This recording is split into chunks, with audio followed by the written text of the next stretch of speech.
নারীরা যেন তাদের পা সজোরে নিক্ষেপ না করে, যেন তাদের গোপন সৌন্দর্য প্রকাশ পায়। কেউ হাসবেন না আল্লাহর হস্তে, যেন নারীদের কোনো গোপন সৌন্দর্য প্রকাশ না পায়, এজন্য তারা সজোরে পা নিক্ষেপ করবে না। এখন আপনারা যারা স্বামী আছেন, এখানে যারা ভাই আছেন, আপনি যখন আপনার বোনকে নিয়ে, স্বামীরা যখন তাদের স্ত্রীদেরকে নিয়ে বের হন, আপনারা একটা ভুল করেন মাঝে মাঝে। একটু হাইটে গিয়ে রিক্সায় উঠবে বা বাসে উঠবে, দৌড় দেয়, তখন স্ত্রীও পিছনে পিছনে দ্রুত হাঁটে না।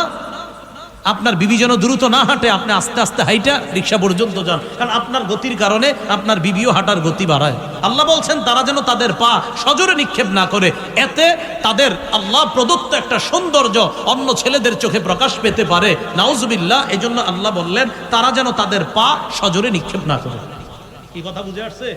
তো এই জন্য খুব সতর্ক থাকবো আমরা, যে আমাদের মা বোনদের হাঁটাটাও এটা খুব সতর্কতার সাথে, তাদের হাঁটা যেন দ্রুত না হয়।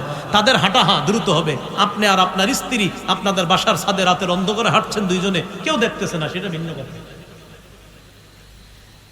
এবার দেখেন, এই আয়াত থেকেও জানলাম মুখ ঢাকা লাগবে 31 নম্বর আয়াত থেকে। এবার আমরা কয়েকটা হাদিস শুনি মন দিয়ে। সহিহ বুখারীর বর্ণনা 4213 নম্বর হাদিস। আশা করি হাদিসটা মন দিয়ে যদি শোনেন সহজে বুঝে আসবে, চেহারা ঢাকতে হবে কিনা, কিন্তু শুনতে হবে পুরাটা। নবীজি বিয়ে করছে সফিয়া রাদিয়াল্লাহু তাআলা আনহাকে। হুয়াই ইবনে আখতাবের কন্যা, ইহুদিদের লিডার। কন্যার বাবা যেহেতু নেতা, তো সাহাবীরা, মুরব্বী সাহাবীরা পরামর্শ দিয়েছে, হুজুর একজন নেতার মেয়ে, তো তিনি যদি কোনো নেতৃস্থানীয় ব্যক্তির অধীনে থাকে ভালো হয়। কি বলতে চাও? হুজুর আমরা বলতে চাই তাকে আপনি বিয়ে করবেন।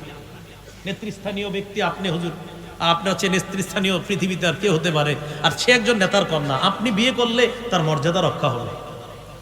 সফিয়া রাদিয়াল্লাহু তাআলা আনহাকে নবীজি বিয়ে করলেন। হযরত আনাস রাদিয়াল্লাহু তাআলা আনহুর বর্ণনা, তিনি বলেন আকামা রাসূলুল্লাহ সাল্লাল্লাহু আলাইহি সাল্লাম বাইনা খায়বার ওয়াল মদিনা সালাসা লায়াল।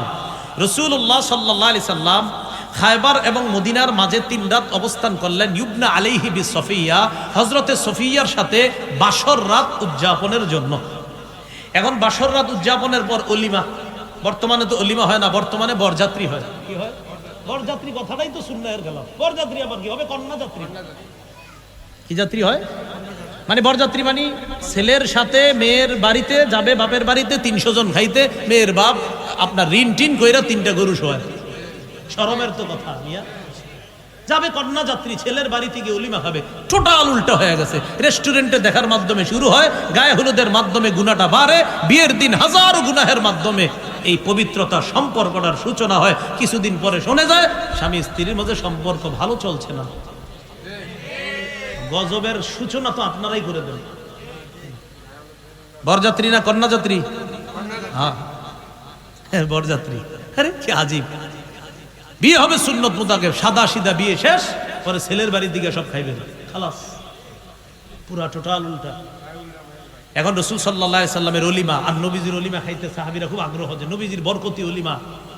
সফরের মধ্যে অলিমার আয়োজন করলেন। সফরে তো ভালো খাবার কি আর আয়োজন করবে।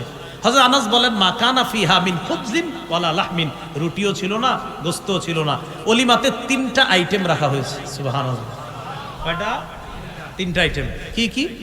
নবীজি বললেন হযরত বেলালকে, আমারও বিলালান বিল আনতাই ফাবুসিতাত ফালকা আলাইহা তামরা ওয়াল আকিতা ওয়াস সামনা। হযরত বেলালকে বললেন দস্তরখান বিছানোর জন্য। হযরত বেলাল দস্তরখান বিছাইলেন। ওই দস্তরখানের উপর খেজুর, ঘি আর পনির রাখা হলো। রাসূলের এই বিয়ের অলিমা যেন সাহাবীরা খেতে পারে, এই 3টা আইটেম দিয়ে হযরত আনাস সব মুসলমানদেরকে রাসূলের অলিমা খাওয়ার জন্য দাওয়াত করলেন, যে আপনারা আসেন, আস্তে ধীরে আসেন, খেয়ে যান। তো সাহাবীরা সফরের মধ্যে তো আপনার অনেকে বাহনে থাকে, অনেকে হাইটা হাইটা সফর, অনেকে দূরে থাকে, অনেকে কাছে। তো আস্তে আস্তে যারা আসতেছে অলিমা খাইতে, একজন আরেকজনকে কয়, আচ্ছা এই যে হযরত সফিয়া রাদিয়াল্লাহু তাআলা আনহা, তিনি কি ইহদা উম্মাহাতিল মুমিনিন আও মিম্মা মালাকাত ইয়ামিনু, আচ্ছা তিনি কি আমাদের মা হবেন না তিনি কোনো দাসী?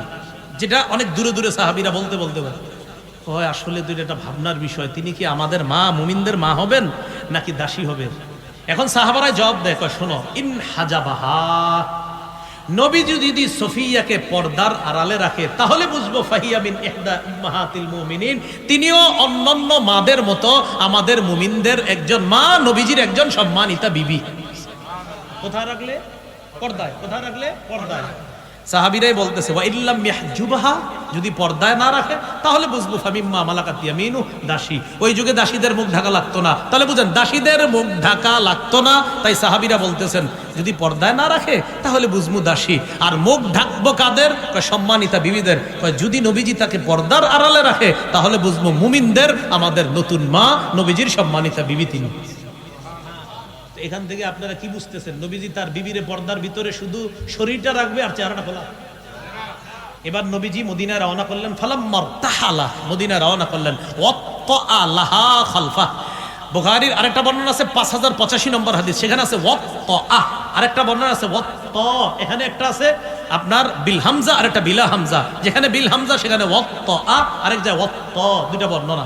তো এখানে আপনার 4213 নম্বরে আছে ওয়াত্তা লাহা, আর 5085-তে আছে ওয়াত্তা লাহা খালফা।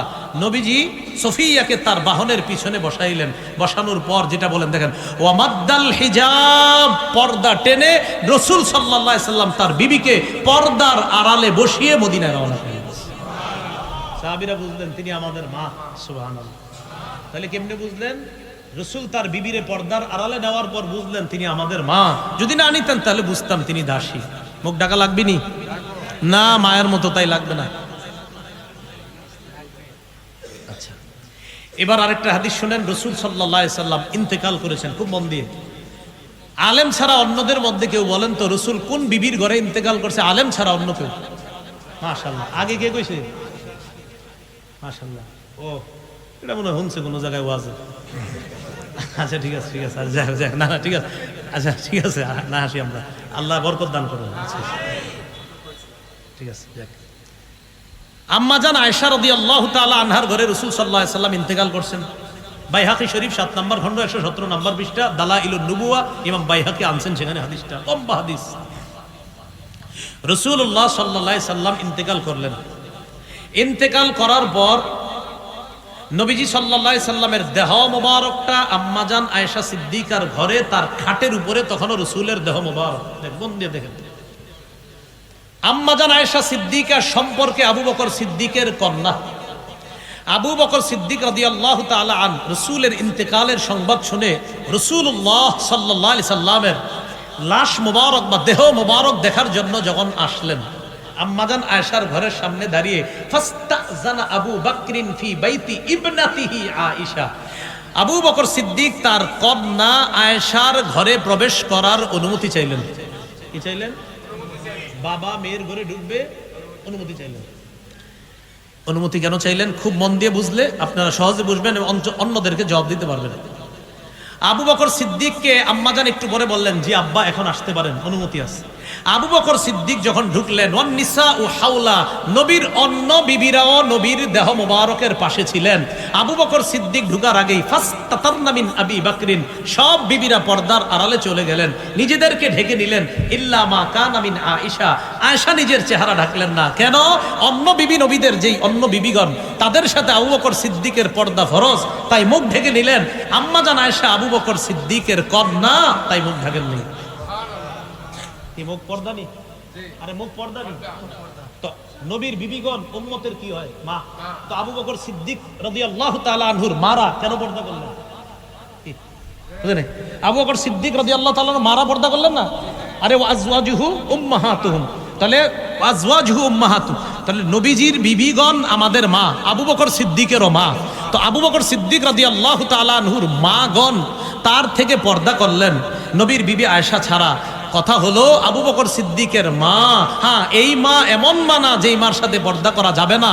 এই জন্য মনে রাখবেন যে আমি শিক্ষক তোমার বাবার মতো, ওমকে তোমার ভাইয়ের মতো, ওমকে তোমার উকিল বাবার মতো, ওমকে তোমার ধর্ম বাবার মতো। হ্যাঁ, উকিল বাপ উকিল, ধর্ম বাপ ধর্ম, আধ্যাত্মিক পিতা আধ্যাত্মিক, আপন বাপ আপন, অন্য বাপ, সব পর্দা ফরজ। অন্য বাপের কাছে কি ফরজ? কি কয় আমি তোমার আব্বার মতো, পর্দা ফরজ। না না, এইভাবে না বলো, বুঝবে ইনশাল্লাহ, বুঝবে, দেখবেন বুঝে ফিরে আসবে আশা করি। এখন আবু বকর সিদ্দিক রাদিয়াল্লাহু তাআলা আনহুর সাথে পর্দা করলেন সব বিবিগণ, আম্মাজান আয়েশা ছাড়া। সহজ বিষয়, আম্মাজান আয়েশা কন্যা তাই পর্দা করেননি, অন্যরা নবীর বিবি তাই পর্দা করেছেন, সহজ বিষয়। এবার বুখারীর আরেকটা বর্ণনা শুনেন, 4141 নম্বর হাদিস। সংখ্যাটা সহজে মনে রাখতে পারবেন, 4141 কত হয়? 4141। দেখেন এরকমই হয়, 4141।